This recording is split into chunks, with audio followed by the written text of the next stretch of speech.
Boa noite, meu irmão, boa noite, minha irmã, boa noite, família da Igreja Cristã Nova Vida em Olaria. Mais uma quinta-feira que nós temos a oportunidade de estarmos reunidos nesse nosso culto de oração e pregação da palavra, ainda neste formato, às 19h30, em uma sala virtual de oração. E agora eu convido você a abrir a sua Bíblia no Salmo de número 32. Este é o salmo para a nossa meditação nesta nossa série de pregações no livro dos Salmos. E nesta noite, nós vamos meditar em mais um salmo de Davi, o salmo de número 32. E assim nos diz a palavra do Senhor no salmo 32.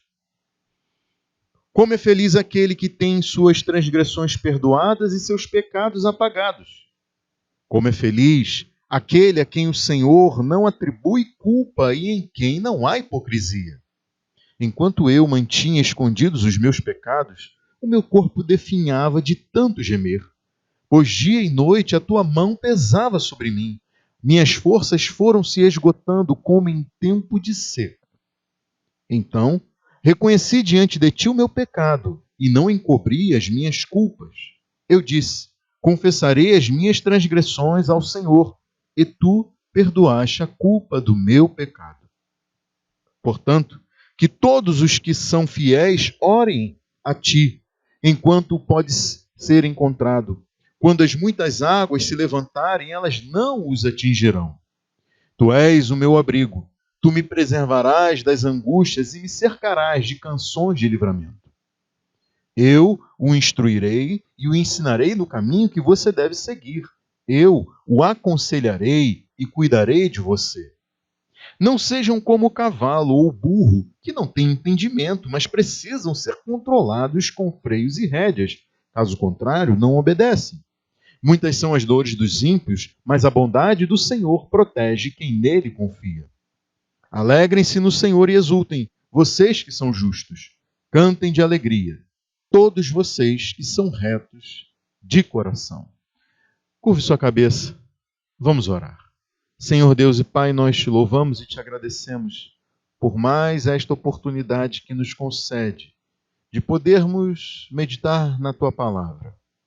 Que teu Espírito Santo, nós pedimos, em nome de Jesus, possa nos falar nesta noite, nesta pregação, Senhor. Que o teu Espírito possa incomodar quem precisa ser incomodado. Confrontar quem precisa ser confrontado, Senhor. Que teu Espírito Santo possa nos assegurar que nós temos, ó Deus, a garantia de que se nós confessarmos os nossos pecados diante do Senhor, e ó Deus, ainda que tenhamos sido libertos da escravidão e do poder do pecado sobre nós, ainda somos pecadores, Senhor, infelizmente. Ó Deus, não permitas que nós nos acomodemos a essa situação, que nós fechemos os nossos olhos para as nossas transgressões, para as iniquidades, Senhor. Por isso eu peço que teu Espírito Santo fale com todos, com todas, Senhor, que irão ouvir esta mensagem. Em especial aquelas que ainda vivem, Senhor, debaixo da escravidão ao pecado, em trevas tão tremendas, que cegam os seus olhos, que fecham os seus ouvidos e endurecem os seus corações para o convite do Evangelho. Meu Deus e meu Pai, que teu Espírito Santo possa falar a todos nós nesta noite. É o que nós pedimos em nome de Jesus. Amém.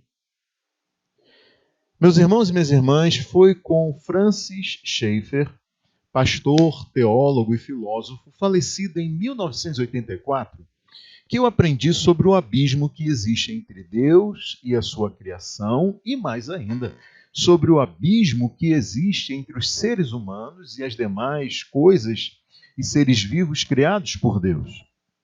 O ser humano foi criado à imagem e semelhança de Deus e foi dotado de atributos e deveres que não foram conferidos a nenhuma outra coisa ao ser vivo criado por ele. A humanidade foi criada para desfrutar de uma relação com Deus, consigo e com as demais pessoas, seres e coisas que em nada se compara com o que foi conferido aos demais seres vivos neste mundo. O senso de moralidade, de ética e de entendimento conferem ao ser humano bênçãos e deveres que lhe são exclusivos.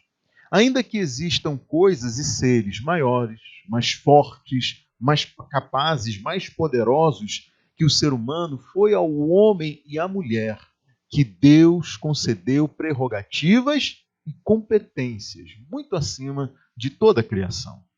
Ainda que por causa do pecado a humanidade tenha sofrido a distorção dessa imagem e semelhança de Deus, isso que diferencia o homem e a mulher das demais coisas e seres vivos criados, essa imagem e essa semelhança de Deus não foram perdidos. É por isso que este salmo, ele se vale de uma ilustração que soa tão ofensiva a quem a lê e se vê agindo de forma desaconselhável, como é retratado no versículo de número 9. O versículo 9 afirma: não sejam como o cavalo ou burro que não têm entendimento, mas precisam ser controlados com freios e rédeas, caso contrário, não obedecem. Outras traduções para este versículo registram o seguinte: não seja estúpido e teimoso, como um cavalo ou uma mula. Eles precisam de rédeas e freio para andarem pelo caminho certo. Outra tradução registra: não seja uma pessoa sem juízo, como o cavalo ou a mula, que precisam ser guiados com cabresto e rédeas para que obedeçam. Davi descreve alguém que é tão resistente ao bom conselho, tão teimoso, tão estúpido, tão sem juízo, ao ponto de ser incapaz de compreender uma advertência tão clara. Uma pessoa assim se coloca em posição tal que é comparada ao cavalo e à mula, ao jumento. Este é um salmo que contém conselhos, ensinos e instruções para se viver bem. Quem os ouve corresponde a esses ensinos, instruções e exortações é feliz, mas quem os ignora e insiste no erro sofre muitas dores. Com base na própria experiência de quem confessou seus pecados e obteve o perdão do Senhor e se submeteu à instrução e ao ensino do Senhor, Davi, ele incentiva aos fiéis e justos para que não se comportem como o cavalo e como a mula. Houve ocasião em que Davi ele se comportou como um cavalo e teve atitudes como a de uma mula, o que exigiu que o Senhor o colocasse sob o cabresto, levando-o a ser submergido por torrentes de angústias. Por isso, ele não deseja que outros passem pela mesma coisa. E daí, nós vemos neste salmo que quem não encobre antes confessa seus pecados ao Senhor é perdoado e é feliz, como nos mostra os versículos 1 a 5. Esse salmo também mostra que orar e buscar abrigo no Senhor é a primeira coisa a ser feita para que, em vez de submergir em angústia, nós tenhamos canções de alegria para serem entoadas a Deus, como nos mostram os versículos 6 e 7. E é por isso que Davi incentiva que os justos se submetam à instrução e aos cuidados do Senhor, a fim de que, em vez de dores, tenham alegria, como nos mostram os versículos 8 a 11. Vemos então neste salmo que feliz é quem confessa seus pecados e em oração se refugia em Deus, desfrutando do cuidado do Senhor. Este salmo nos mostra que feliz é quem confessa seus pecados e em oração se refugia em Deus, desfrutando do cuidado do Senhor. Qual é o segredo da felicidade? Eu diria para vocês, tomando como base este salmo, e lhes recomendaria o seguinte: confesse seus pecados, busque a Deus em oração, se submeta à instrução do Senhor e seja feliz.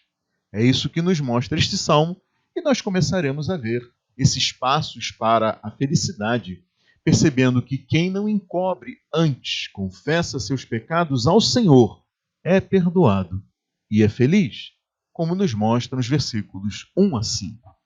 Vejam que Davi começa este salmo de forma exultante, dizendo nos versículos 1 e 2 o seguinte. Acompanhe aí na sua Bíblia a leitura desses versículos 1 e 2. Como é feliz aquele que tem suas transgressões perdoadas e seus pecados apagados. Como é feliz aquele a quem o Senhor não atribui culpa e em quem não há hipocrisia. Outra tradução para estes versículos registra o seguinte: bem-aventurado aquele cuja transgressão é perdoada, cujo pecado é coberto. Bem-aventurado é aquele a quem o Senhor não atribui iniquidade e em cujo espírito não há engano. Nesta tradução que eu li para vocês, nós conseguimos perceber melhor que Davi se vale das 3 palavras que descrevem atos de desobediência e rebelião contra Deus, de desvio da vontade de Deus e de perversão ou depravação, coisas que ofendem a santidade de Deus. E estas palavras são transgressão, pecado e iniquidade.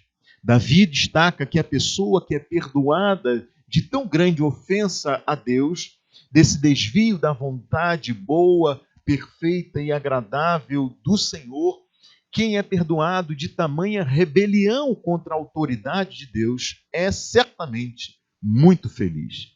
Esse perdão, ele vem, sim, do sincero reconhecimento do estado deplorável em que essa pessoa se encontra e da sua total confiança em Deus. Sim, isso é verdade.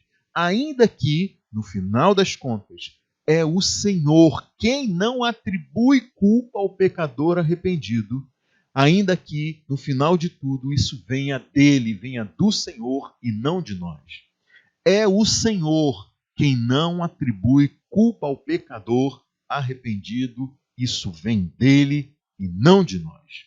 O que nos leva aos versículos 3 a 5, que mostram Davi abandonando a falsidade e o engano para fazer uma confissão sincera a Deus.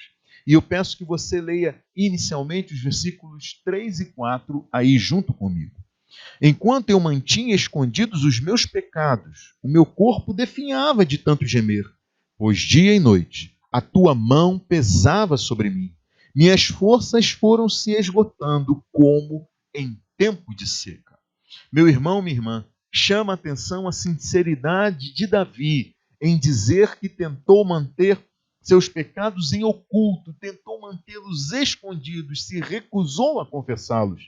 Outra tradução registra o seguinte para o versículo 3: enquanto me recusei a confessar meu pecado, meu corpo definhou e eu gemia o dia inteiro.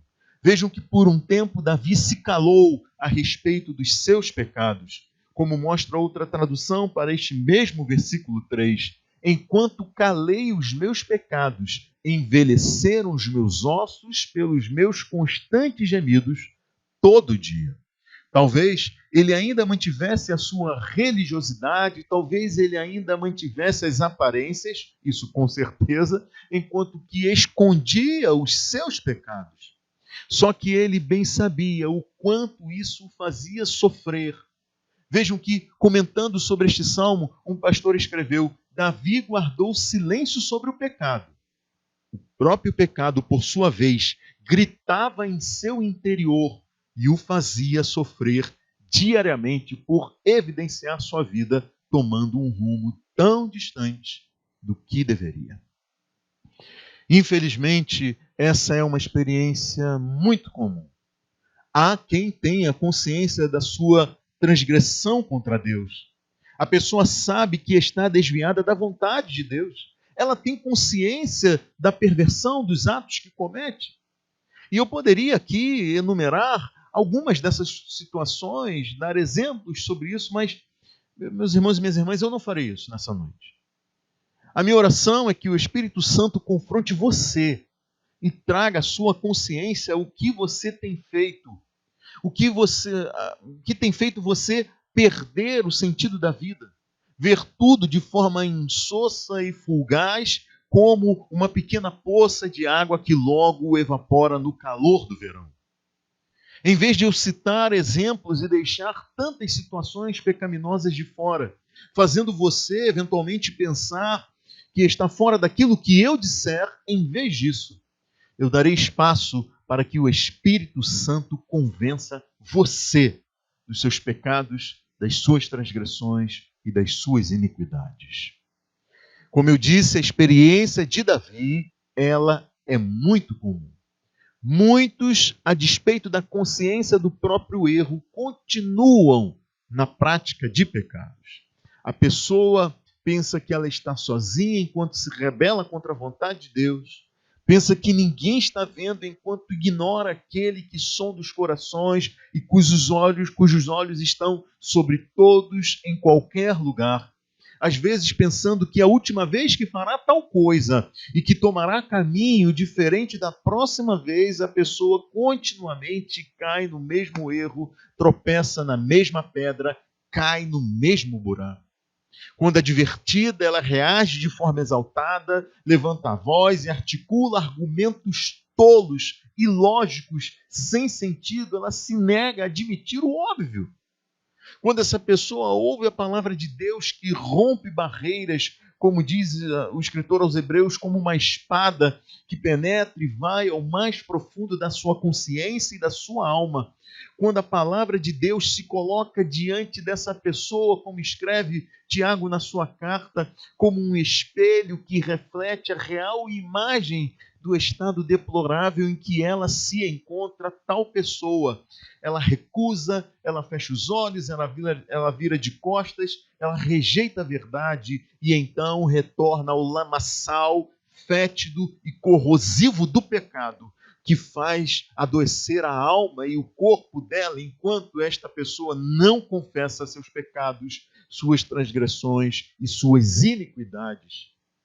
Mas Davi, ele mostra, meu irmão, minha irmã, meu amigo, minha amiga, no versículo 5, uma reviravolta na sua condição. Quando ele diz, veja aí na sua Bíblia, então, reconheci diante de ti o meu pecado e não encobri as minhas culpas. Eu disse, confessarei as minhas transgressões ao Senhor e tu perdoaste a culpa do meu pecado. Glória a Deus. O testemunho de Davi é um incentivo para que todos nós reconheçamos e confessamos os nossos pecados, para que sejamos sinceros em relação às nossas transgressões e iniquidades.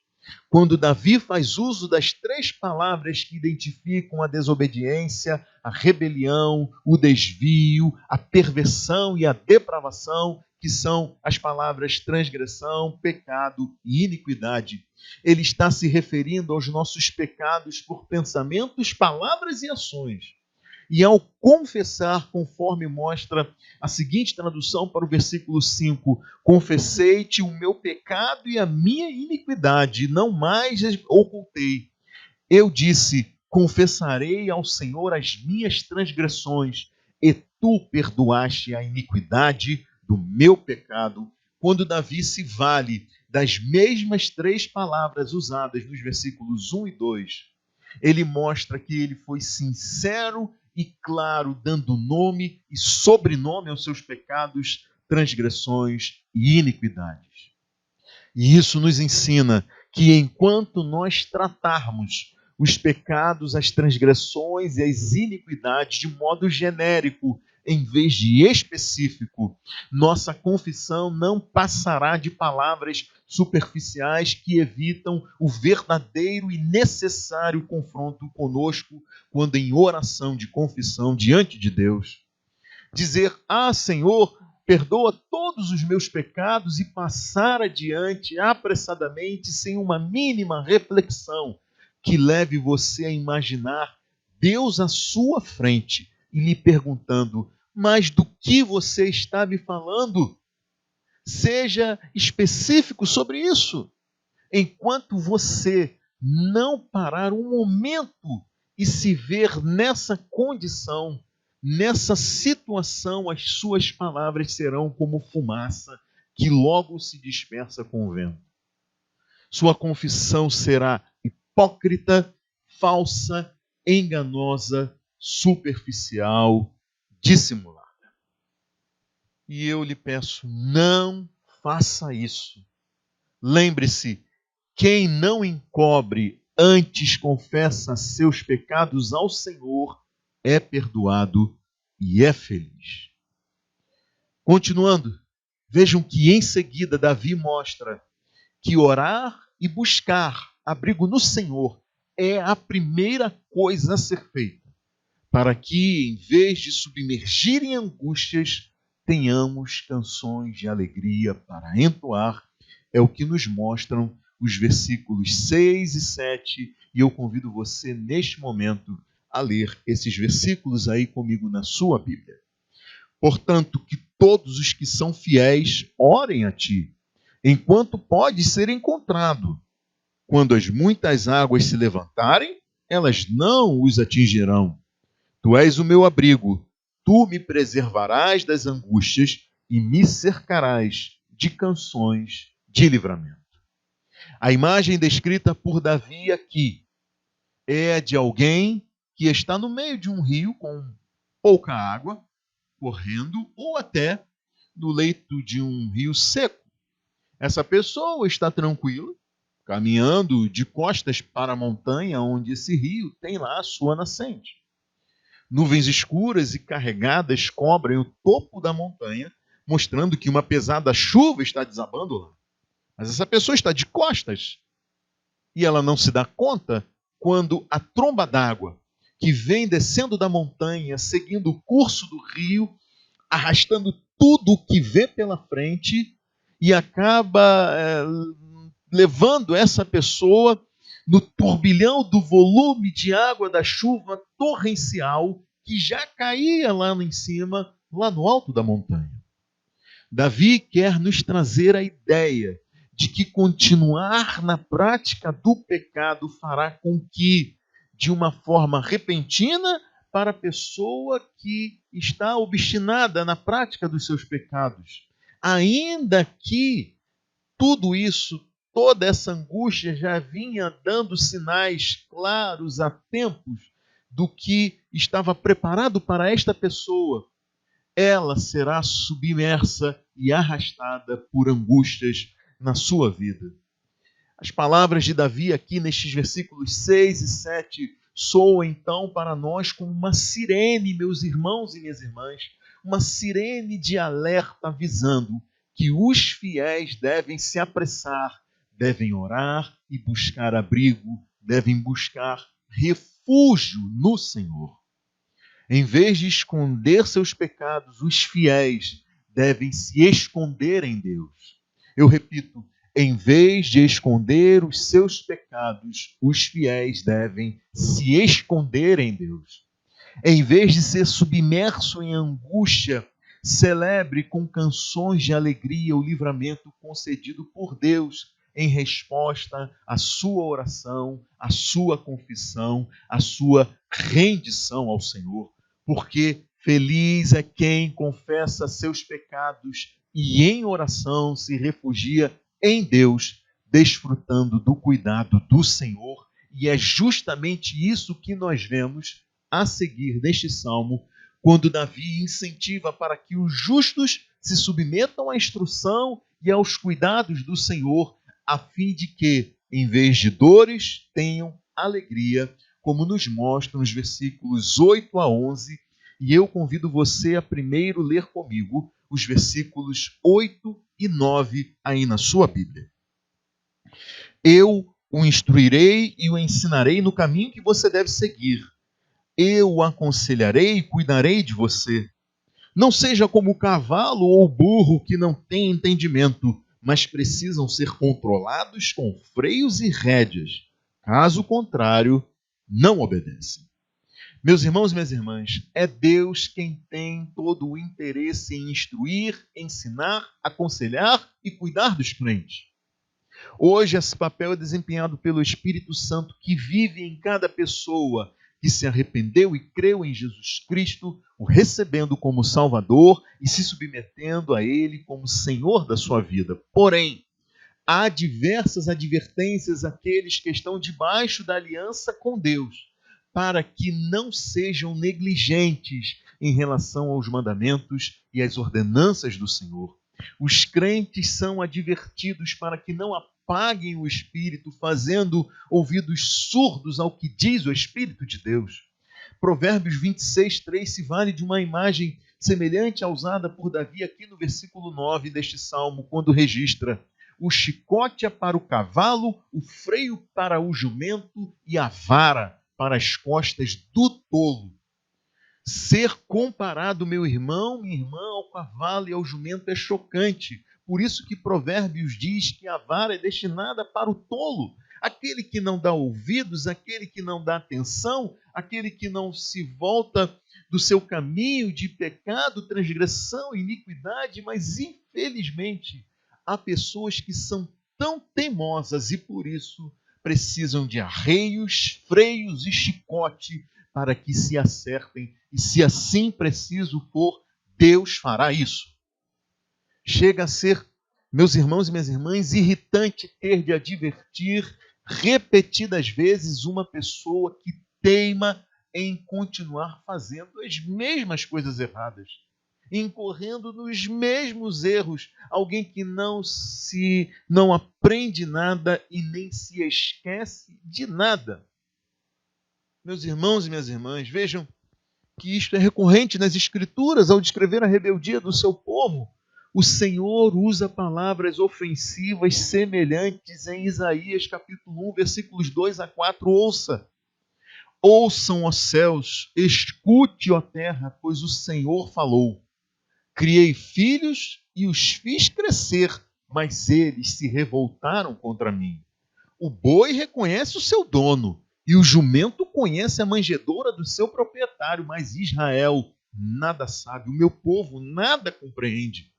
A nação pecadora, povo carregado de iniquidade, raça de malfeitores, filhos dados à corrupção, abandonaram o Senhor, desprezaram o Santo de Israel e o rejeitaram.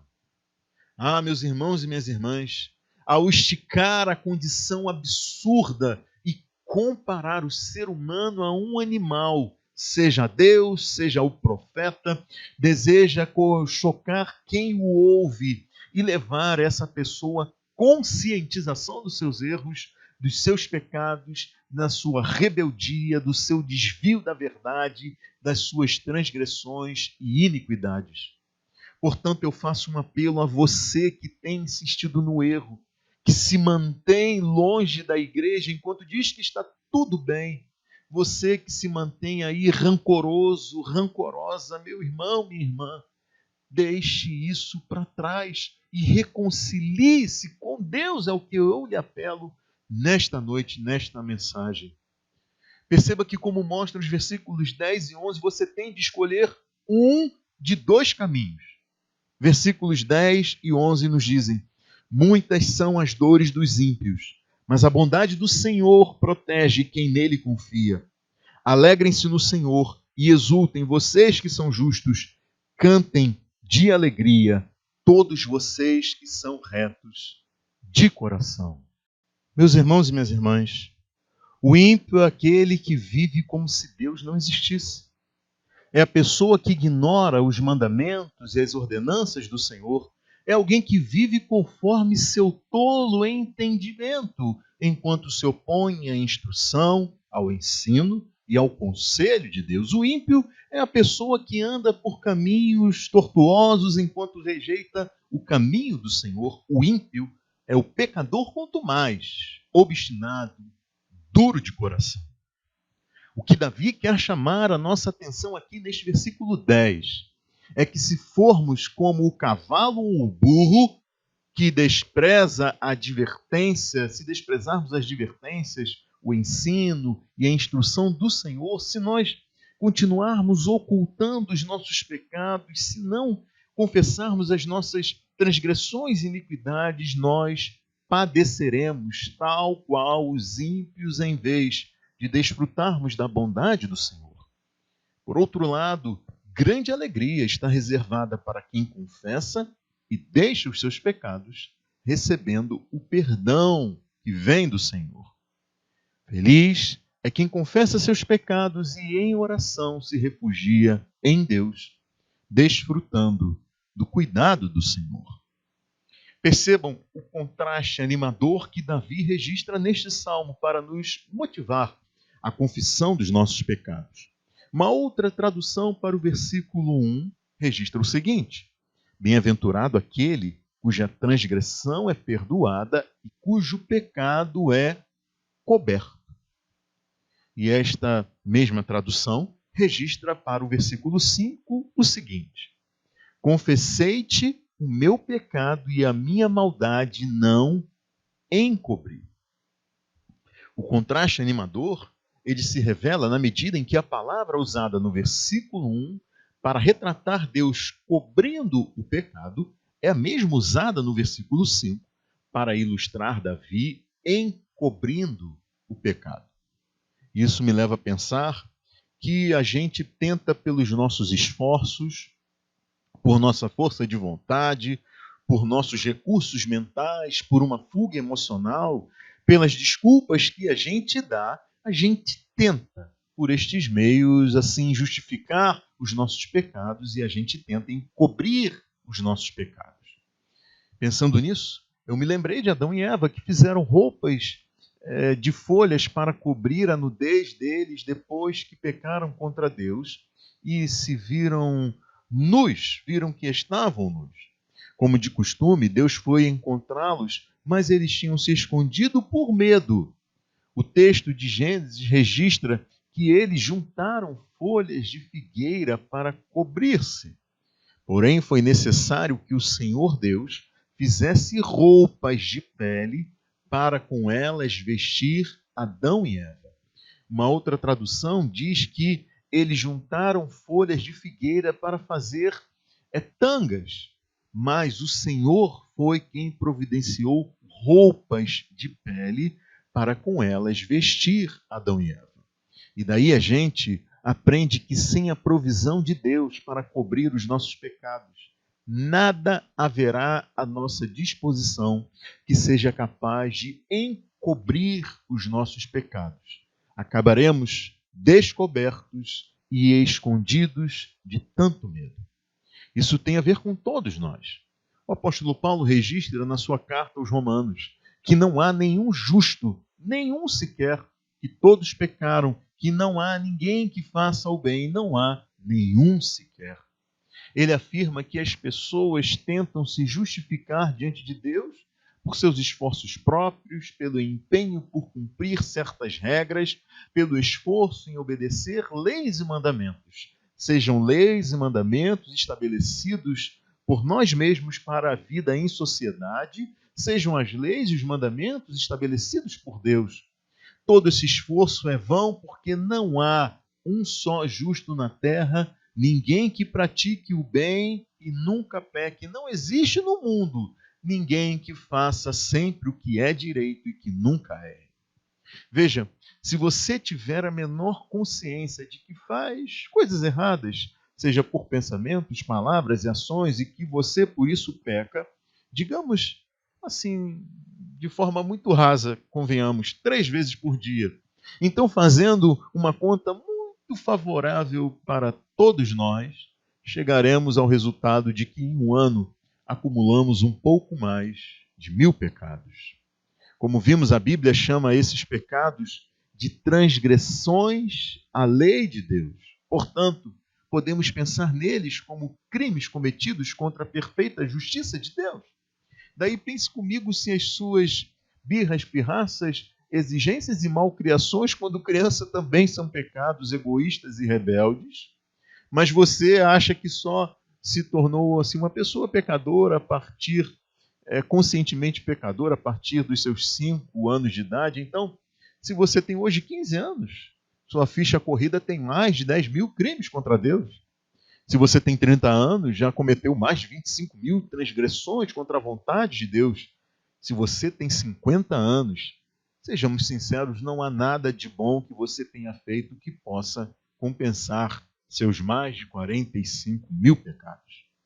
Certamente, se você colocasse lado a lado cada uma das suas boas ações, as suas ações de caridade, escritas em cartas do tamanho daquelas de baralho, e cada um dos seus pecados escritos em cartas iguais, a sua pilha de boas ações seria infinitamente menor do que a dos seus pecados.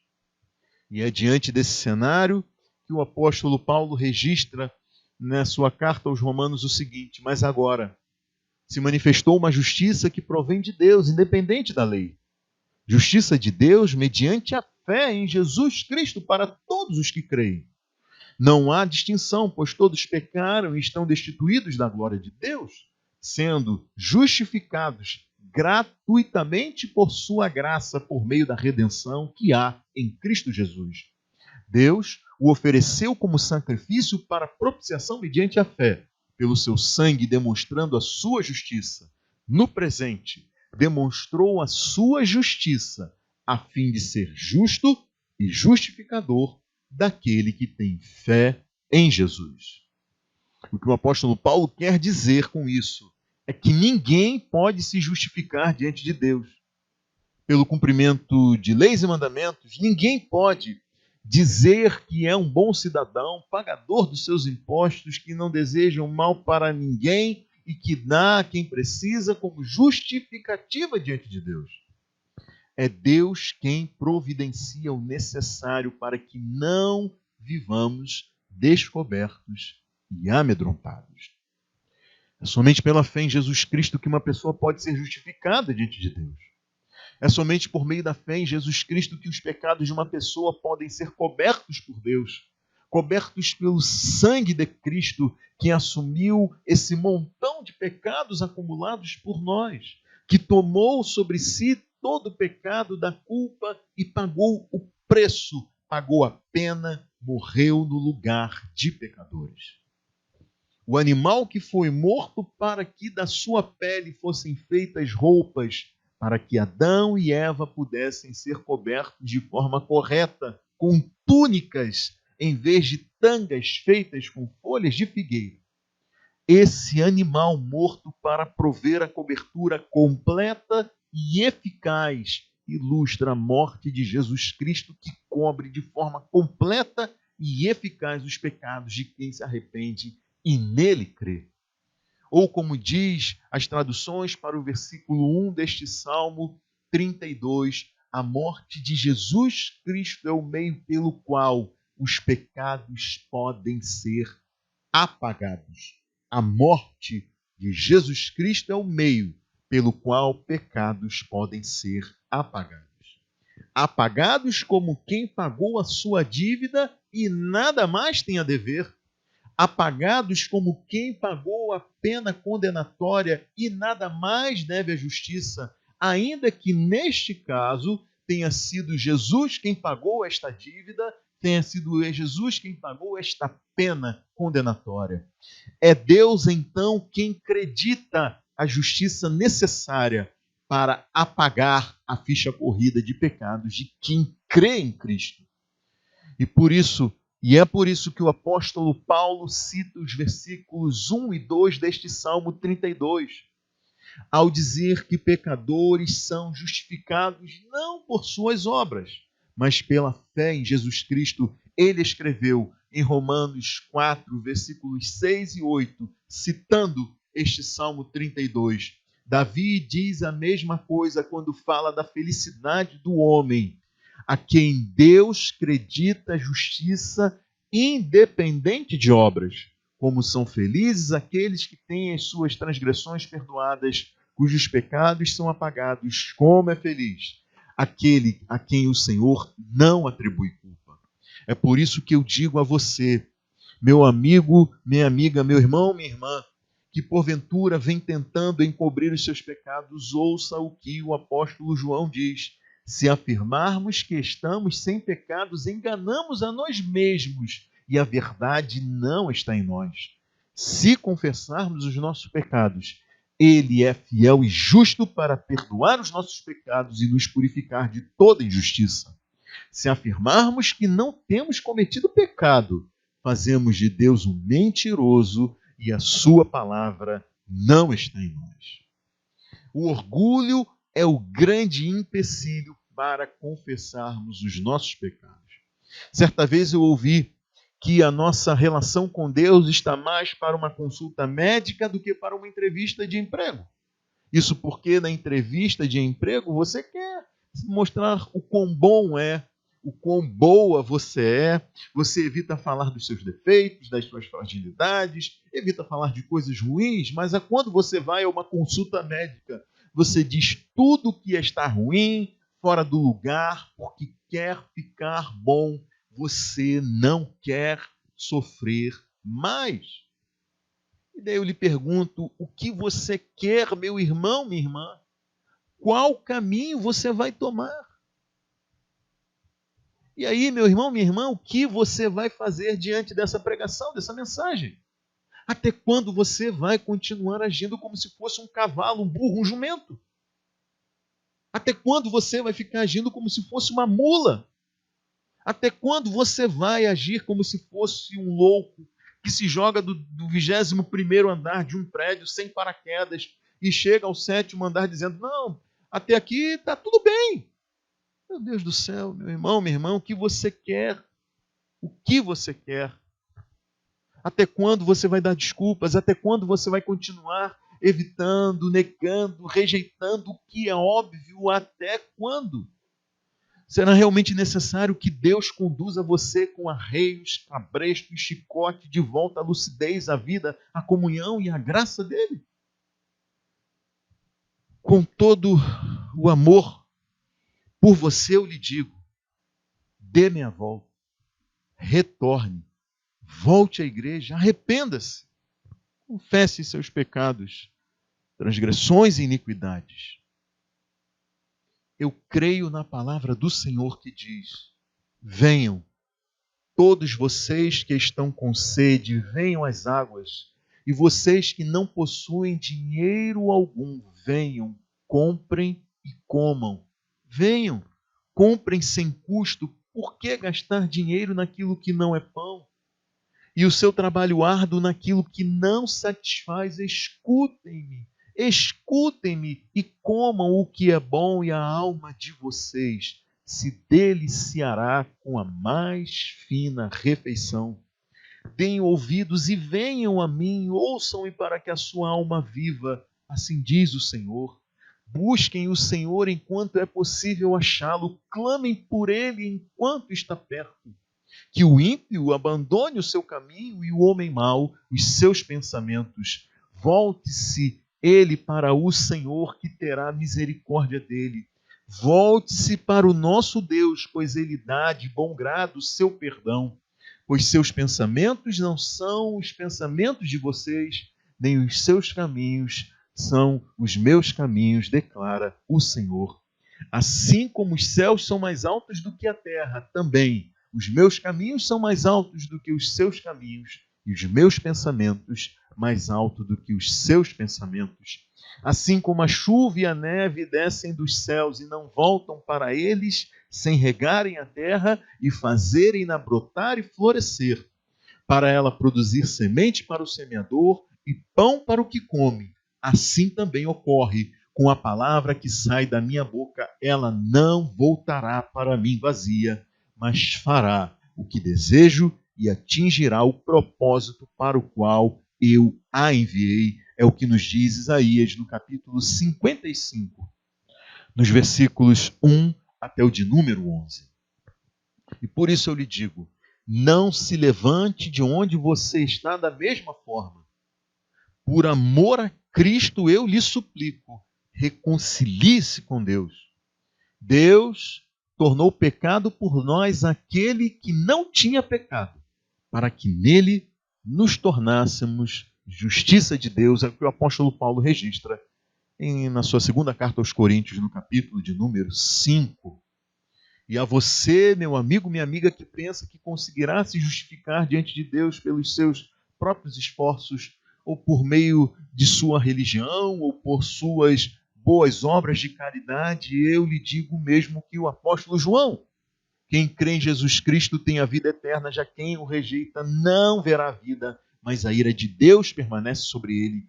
Quem nele crê não é condenado, mas quem não crê já está condenado. Por isso, arrependa-se dos seus milhares de pecados, transgressões e iniquidades, sejam quantos milhares eles forem. Creia em Jesus Cristo e o receba como único, suficiente e definitivo Salvador. Livre-se da ira de Deus, não seja condenado, não sofra além da morte física, a morte espiritual e eterna no inferno. Antes, receba a vida eterna como um presente imerecido, gratuito, por meio da fé somente em Cristo. Eu lhe convido a curvar a sua cabeça e orar junto comigo. Deus eterno e todo-poderoso, nós nos colocamos diante do Senhor nesta hora e pedimos que o Teu Espírito fale conosco, nos incomode, nos confronte, Senhor.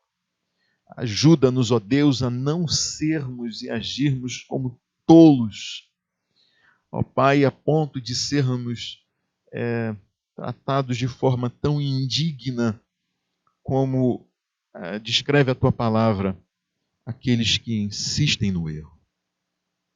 Deus, nós pedimos, tem misericórdia, ajuda-nos ao sinal, ó Deus, do mais simples desvio, a correr aos Teus pés, a não encobrirmos os nossos pecados, mas nos refugiarmos em Ti, Senhor.